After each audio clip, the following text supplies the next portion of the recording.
Today on History's Tech, we are looking at one of the most legendary training aircraft ever created.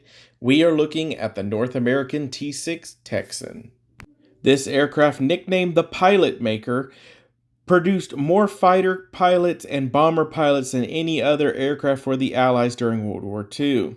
And while this aircraft's origins start in the 1930s, its service record will extend into the 1990s, with the last military retiring them in 1995. But let's go ahead and look at a training aircraft that did so much more than just train pilots. Now, the origin of the T-6 Texan begins with this aircraft, the North American NA-16, which was North American Aviation's first training aircraft they ever built. Now, this aircraft was an attempt by North American Aviation to basically begin building a family of training aircraft, and these all incorporated some sort of variations, whether it be landing gear, canopies. Later designs even incorporated a setup to allow for rear gunner positions. And when they presented this to the United States Army Air Corps, they liked its overall performance, but they wanted some changes made to it. They wanted a larger engine. They wanted the landing gear to be modified, and later on they would actually widen the wings of the aircraft in order to accept it as their next generation of training aircraft. Now, this new and improved aircraft was known as the North American BT-9, and the BT-9 incorporated all of these requirements from the Army in order to create a new training aircraft for them. And overall, it was a pretty decent training aircraft for the United States Army Air Corps. However, it suffered from several problems. It had a problem with stall and spinning, and there was a variety of fixes attempted, but they really couldn't get the aircraft exactly where they wanted it. So improvements were made to the initial design of the aircraft, and this eventually formed into a modification known as the NA-26. And it is the NA-26 that will become the prototype for the aircraft we now know as the T-6 Texan. And this would begin what is essentially a long series of variants and modified aircraft based on this series that are all essentially part of the T-6 Texan family. Now, while this was essentially a training aircraft for the United States during World War II, several different countries would actually utilize it in multitude of other roles besides just being a training aircraft.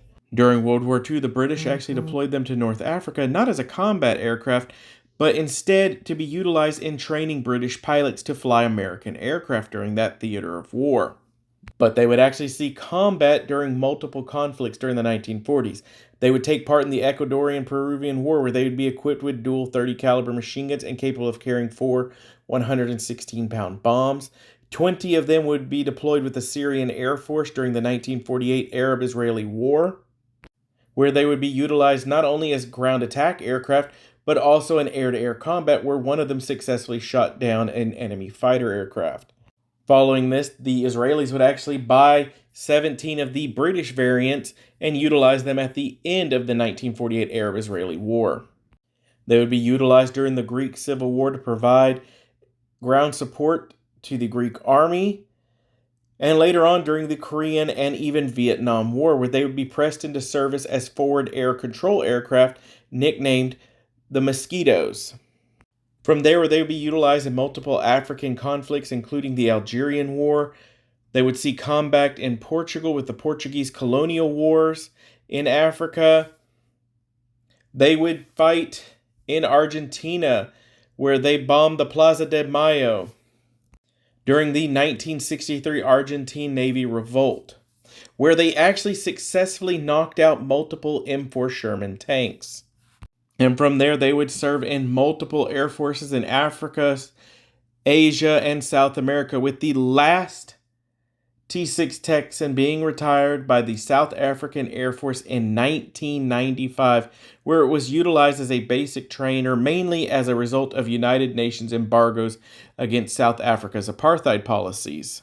Final military usage of the aircraft included the usage of a testbed aircraft, especially that from Canada, where it was evaluated for cockpit altitude displays. Essentially, due to the maneuverability of the aircraft and its handling, they felt that you could place it in the hands of a pilot and have them test all this equipment and not have to worry about the pilot. Now, with over 60 variants of the T-6 Texan made, there is a multitude of aircraft that I could talk about, but I'm going to kind of hit a few of the high points and unique versions of the T-6 Texan. Now, there are three main variants of the T-6 Texan: the BT series, the BC series, and the AT series. The BT series is the one directly descended from the NA-16. The BC series is designed as a basic combat trainer, but it had its flaws, and the AT series is the actual production series that we consider to be the T-6 Texan. Now, one of the first variants I want to talk about is the NJ and later SNJ series. The NJ was basically a BT-9 built for the United States Navy, but this, the SNJ-1, was a T-6 Texan designed to be utilized by the Navy based on the British Harvard 1 variant. And this was basically just a simple, plain old T-6 Texan. However, by the time they got to what was later known as the SNJ-3C, like we see here, this is the one designed to start training pilots to land aircraft on an aircraft carrier. And more than 2,000 of these aircraft would be built or converted for the United States Navy, including an armed variant. And speaking of armed versions of the T-6 Texan, we have the North American A-27, which is an attack variant that were ordered by Thailand, but essentially used by the United States Army Air Corps. These were equipped with twin nose-mounted 30 caliber machine guns and a single 30 caliber machine gun in the rear, and capable of carrying 400 pounds of bombs under wing racks. Now, a fighter plane version of the T-6 Texan was developed, known as the P-64, and it was actually ordered by the Peruvian Air Force and utilized during that Ecuadorian-Peruvian War as a ground attack aircraft.